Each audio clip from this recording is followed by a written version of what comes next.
প্রকৃতির ভয়ঙ্কর আচরণে ঘটে যাচ্ছে অপ্রত্যাশিত সব ঘটনা।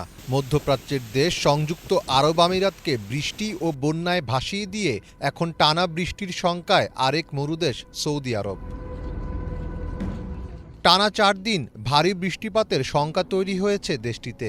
আর এর ভয়াবহতা বুঝতে পেরে সতর্কতা জারির পাশাপাশি সৌদির আবহাওয়া বিভাগ সাধারণ মানুষকে এই সময় সতর্ক থাকার আহ্বান জানিয়েছে। সতর্কবার্তায় বলা হয়, মক্কা ও এর আশেপাশের এলাকায় ভারী বৃষ্টির আশঙ্কা রয়েছে।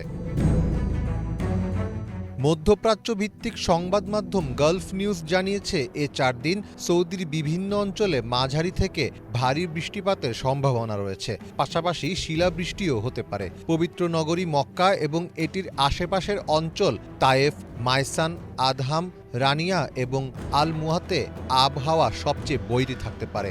অন্যদিকে রিয়াদ ও ওয়াদি আল দাওয়াসিরে মাঝারি বৃষ্টিপাত হতে পারে। দেশটির আবহাওয়া অধিদপ্তর সম্ভাব্য ধূলিঝড়ের সতর্কতা দিয়ে বলেছে, উচ্চগতিসম্পন্ন বাতাসের কারণে কোথাও কোথাও ধূলিঝড় হতে পারে। এতে করে পরিস্থিতি আরও খারাপ হয়ে উঠতে পারে। আবহাওয়া দপ্তর তাদের নির্দেশনায় বৃষ্টির সময় উপত্যকা এবং জলাবদ্ধ এলাকা থেকে দূরে থাকার আহ্বান জানিয়েছেন। একদিকে যখন বৃষ্টি বন্যায় ভেসে যাচ্ছে মধ্যপ্রাচ্যের দেশ, তখন অন্যদিকে দক্ষিণ এশিয়ার দেশ বাংলাদেশে তাপমাত্রা বাড়ছে অসহনীয় পর্যায়ে। গতকাল সৌদি আরবের রাজধানী রিয়াদে সর্বোচ্চ তাপমাত্রা রেকর্ড হয়েছে ৩৫ ডিগ্রি সেলসিয়াস। অথচ একই সময় বাংলাদেশে গরমে হাঁসফাঁস, সর্বোচ্চ তাপমাত্রা পৌঁছেছে ৪২ ডিগ্রি সেলসিয়াসে। আবহাওয়া ভিত্তিক অ্যাপ অ্যাকুওয়েদারের তথ্য অনুযায়ী সংযুক্ত আরব আমিরাতের আবুধাবিতে তাপমাত্রা রেকর্ড হয়েছে ২৮ ডিগ্রি সেলসিয়াস। জর্ডানের রাজধানী আম্মানের তাপমাত্রা ২৭ ডিগ্রি ও বাহরাইনের রাজধানী মানামার তাপমাত্রা ৩০ ডিগ্রি। এমনকি গরমের দেশ হিসাবে পরিচিত সিরিয়া, ওমান, কুয়েত কিংবা কাতার কোনো দেশেই ৩০ ডিগ্রি সেলসিয়াসের উপরে তাপমাত্রা উঠছে না।